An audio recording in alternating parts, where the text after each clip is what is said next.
Hello friends, myself Preksha Parikh from LJIT. Subject is heat transfer, chapter is convection, and today topics are dimensionless numbers and Makin-Pie theorems. Now it was already covered in fluid mechanics, but today we take the overview because of it is helped to find out the equation for the convection. Now first topic is dimensionless number. Now what is dimensionless number? Which number have no dimension? It is called dimensionless number. And we take first one is Reynolds number. Reynolds number is denoted by Re. Now what is the Reynolds number? So Reynolds number is a ratio of inertia force to the viscous force, right? Because of it is a Reynolds number which give the types of the flow: viscous flow, transient flow, and turbulent flow. So it is a ratio of inertia flow and to the viscous flow. So what is the Re? Re is equal to inertia force upon viscous force. Now inertia force, which is we can write down rho u square L square upon mu u L is equal to rho u L upon mu. So this equal to UL upon nu. Nu means it is a ratio of mu by rho. It is called kinematic viscosity. Here this one the dynamic viscosity. So dynamic viscosity upon density, which is called kinematic viscosity. U is a velocity, L is a length. Okay, so this is the equation for the Reynolds number. So we can write down rho u L by mu or rho u D by mu. Now the higher value of the Re, the greater will be the relative contributions of the inertia effect. If Re will be high, so inertia force will be high, and the smaller the value of Re means the viscous stress will be high, right? Because of Re is proportional to inertia force to the viscous force. So if inertia force is high, then Reynolds number is high. If viscous force is high, so Reynolds number will be decreased. Okay. Now Reynolds number is taken as an important criteria of kinematic and dynamic similarity in force convection heat transfer. It is used to find out the kinematic and dynamic similarity. Now what is the Reynolds number? So Reynolds number signifies the relative inertia to the viscous forces occurring to the flow system. And Reynolds number is give the types of the flow. Now next dimensionless number is Prandtl number. Now what is the Prandtl number? So Prandtl number is known as denoted by PR, right? And it is a ratio of kinematic viscosity to the thermal diffusivity. Kinematic viscosity small v, small nu and alpha, right? This is the ratio which is called PR. Okay, so now PR is equal to, we can write down mu Cp upon K. Why? Because of alpha is equal to thermal diffusivity, alpha is equal to K upon rho Cp. So now here we can write down rho nu Cp upon K. So we know that rho into V is equal to mu. So we can write down PR is equal to mu Cp upon K. Mu is a dynamic viscosity, Cp is a specific heat, and K is a thermal conductivity. Now kinematic viscosity indicates the impulse transport through the molecular friction, whereas a thermal diffusivity, which is indicate the heat energy transport by conduction process. So kinematic viscosity, which gives the molecules frictions, which is flow in kinematic energy, and thermal diffusivity, which is indicates the heat energy transport. Now Reynolds number provides a measure of the relative effectiveness of the momentum and energy transport by diffusion. Okay, so this is the use of the Reynolds number. Now next one is Nusselt number and Grashof number. Now what is Nusselt number? Nusselt number denoted by Nu. And what is Nusselt number? So it is a ratio of heat flow rate by convection process under a unit temperature gradient to the heat flow rate by conduction process under a unit temperature gradient through a stationary thickness of L meters. Means it is a ratio of Q convection to Q conduction where temperature gradient will be same. Okay, will be unit. So that time the Nu is equal to Q convection upon Q conduction. Now convection equation is HA delta T, but area into delta T will be constant. Now Q conduction, QA delta T. So here area and temperature will be constant. So here H upon K by X, right? K by X dt. So K by L. Here we write down the K by L. So our equation, Nusselt number equation is HL upon K or HD upon K.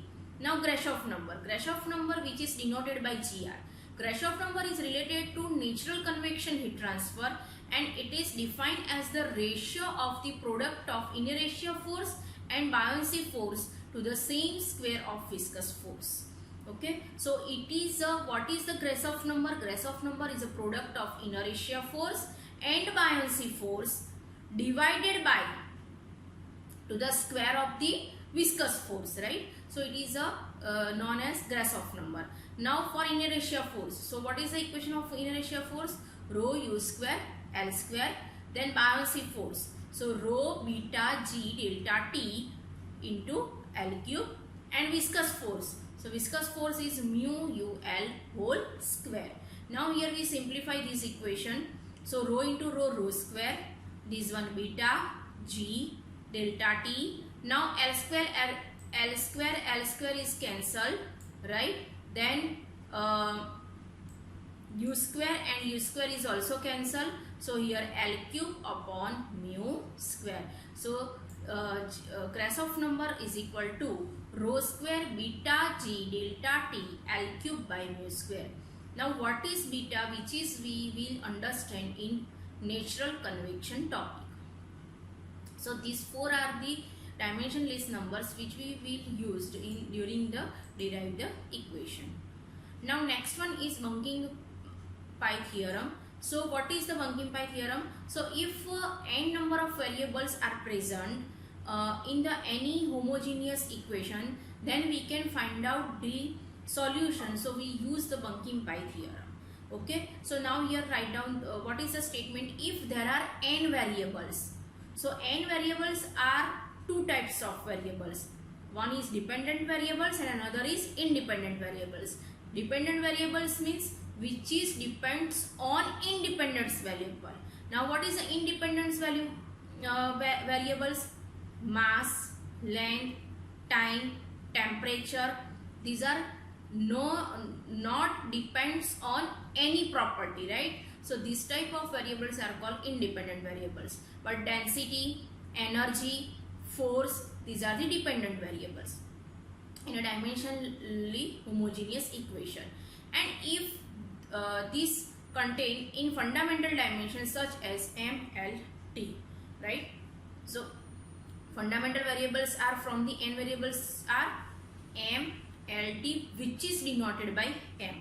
So total n number of variables and fundamentals variables which is denoted by M. So total variables we can arrange into n minus M dimensionless terms, and these dimensionless terms which is called pi terms in mathematics language. Now how to find out pi terms? So here if any variable x1 which is depends on independentable variables x2, x3, x4 ... xn, and the function equation maybe we can write down x1 is a function of x2, x3, x4 ... xn. So we can write down f1 equation of the fundamental equation is f1 x1 x2 x3 ... xn equal to 0, where n is a number of variable. If in our equation number of variables is 5, total number of equation 5, so our equation is x1 is equal to f x2 x3 x4 x5. So here we can write down f x1 x2 x3 x4 x5 equal to 0. Now in this 5 number of variable, one is mass, one is length, and one is temperature form. So M, L, T, which are the fundamental dimensions, and which is a 3. So in our these 5 number of variables, 3 are the fundamental variables. So here M is equal to 3. Now what is the M? So M is a fundamental dimension according to pi theorem, and it can be write down the M means M, L in form of M and T, right? So it is used to find out the number of pi terms. So how to find out number of pi terms? So it's a N minus M. So total number of variables are 5. MLT means fundamental variables are 3. So our N minus M is equal to 2. So what is our equation? F1 pi 1 pi 2 is equal to 0. But if we write down in common way, so F1 pi 1 pi 2 pi 3 dot dot pi N minus M means 5 minus 3 equal to 2. So this is equal to 0. Now how to solve the pi theorems, right? So each dimensionless pi terms is formed combining M variables out of the N variables with one of the remaining N minus M variable. Okay. Now here the use 3 parameters as a fundamental dimension, right? M, and which are the repeating variables. So here the x2, x3 and x4 which are depends on the MLT. So it is a repeating variables. So we can write down pi 1 terms. Pi 1 is equal to x1 x2 upon a1 raised to a1, x3 upon b1, x4 raised to c1 into first unknown variable x1. Then pi 2 terms. These 3 are common. Then raised to are changed a2, b2 and c2, and here another is x5 up to pi n minus m. Then here x2, x3 and x4 are common. Here raised to a into n minus m, n minus a minus m, a minus m up to xn. Okay, so for example we have total 5 variables. 3 is repeating variables. So our equation pi 1 this here x1, here x2, and our equation will be O. Now a1, b1, c1, a2, b2, c2 all are the constant. So which will be determined as a find out from the power, right? Compare the power and we can find out. Second thing, pi terms are equal to 0 because of it is a homogeneous equation. So now here, what is a pi? So pi 1 is a function of pi 2, pi 3, pi 4 up to pi n minus m. Then pi 2 is a function of pi 1, pi 3, pi 4 up to pi n minus 1. Now main important point, how to selecting repeating variables. Now repeating variables which is denoted by m. Then how to find out m? So first rule is a m repeating variable must contain jointly all the fundamental dimension involved in the phenomena. Total number of fundamental dimensions are used in m parameter. Now usually fundamental dimensions are mass, length and temperature. However, if only 2 dimensions are used, if only 2 means mass and length, then we can take the 2 repetitive variables m and l. So small m is equal to 2. If mass, length and temperature, then we can take the 3. If mass, length, temperature and time, then we can take the 4. Okay. So the repeating variables must not form the non-dimensional parameters among themselves, right? Repeating variables have dimension, must be required dimension. For example, length L. So L as a meter, dimension is meter. Mass has a dimension kg. Okay. As far as possible, the dependent variable should not be selected as a repeating variable. Okay. So it is only one time used. For example, in equation 2 times L is used, right? But we can take only one time. Now the repeating variable should be chosen. No 2 repeating variables should have the same dimension. So for example, in equation L and D, both dimensions are given. So we can take only one, either L, either D. But we can't take L and D both. okay, because of both have same dimension meter. Now the repeating variable should be chosen in such a way that one variable contains is. Now how to find out? So one is based on geometry. Geometry means shape. Okay, so which dimensions which give the shape? Length, diameter, height, right? So these are the geometric property. Second is flow property. So in flow property, velocity, acceleration. So these are the flow property. Then fluid property. So which are the fluid property? Mass density rho, then weight density, then dynamic viscosity mu, then kinematic viscosity. So these all are the fluid property. So total 3 types of property we have to choose on: geometry, flow and fluid property. So almost our repeating variable choices are L, V, rho means length, velocity, density.